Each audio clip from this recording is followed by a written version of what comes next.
Mahatma Gandhi, a man whose name is synonymous with peace and non-violent resistance. But who was he really? Let's find out in today's episode of the Great Personalities series. Mohandas Karamchand Gandhi was born on October 2, 1869 in Porbandar, India.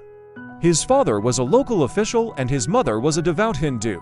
Young Gandhi grew up in a traditional joint family with his 4 siblings. Despite coming from a wealthy family, Gandhi was always aware of the plight of the poor and the downtrodden. This social consciousness was fostered by his mother, who was a strict vegetarian and a strong advocate for the rights of the underprivileged. After completing his early education in India, Gandhi went to London to study law. He qualified as a barrister and returned to India in 1891 to practice law. However, his heart was never in it. The injustices he witnessed around him, such as the mistreatment of peasants and the exploitation of workers, filled him with anger.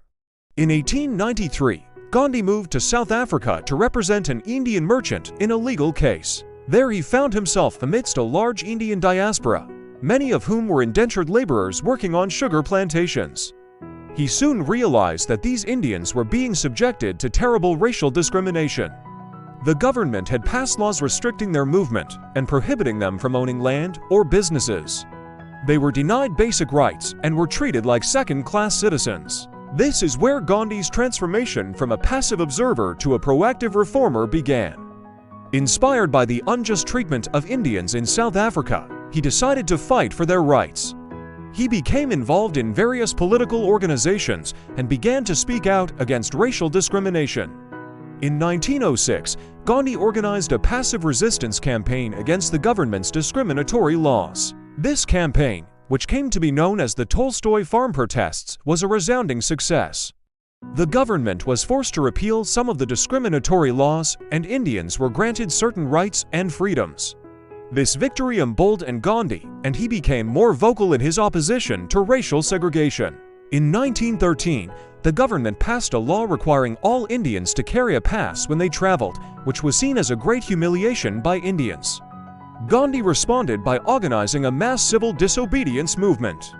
Thousands of Indians, led by Gandhi, marched to a nearby town, singing freedom songs and peacefully protesting against the pass laws. Although the march was met with violence from the police, the protesters remained committed to their cause. Eventually, the government had to concede to their demands, and the pass laws were repealed.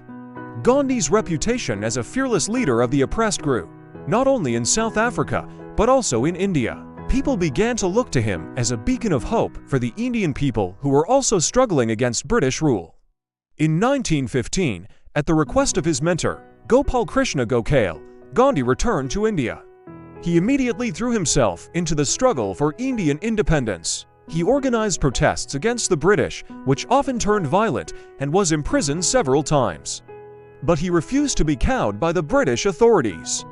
In 1919, the British government passed the Rowlatt Act, which gave them extraordinary powers to detain people without trial.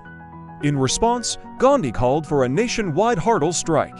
This was a turning point in the Indian freedom movement.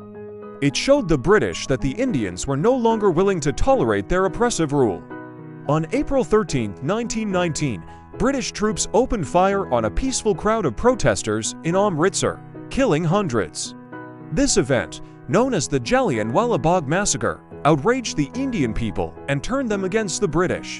In 1920, Gandhi led the non-cooperation movement, which aimed to achieve independence from the British through non-violent resistance. This movement, which lasted until 1922, was largely successful and demonstrated to the world the power of non-violent protest. However, the movement was eventually suspended after it turned violent. But Gandhi's dream of a free India remained undimmed. In 1947, India gained independence and Gandhi became the leader of the nation. But his leadership was short-lived. He was assassinated on January 30, 1948, by a Hindu extremist. Despite his tragic death, Gandhi's legacy lives on. He is remembered as the father of India, and his ideas of non-violent resistance have inspired generations of activists around the world. So that was the biography of Mahatma Gandhi. If you liked this video, do give it a thumbs up and subscribe to our channel to never miss out on any of our videos. And if you have any suggestions, do let us know in the comment section below. Thank you for watching.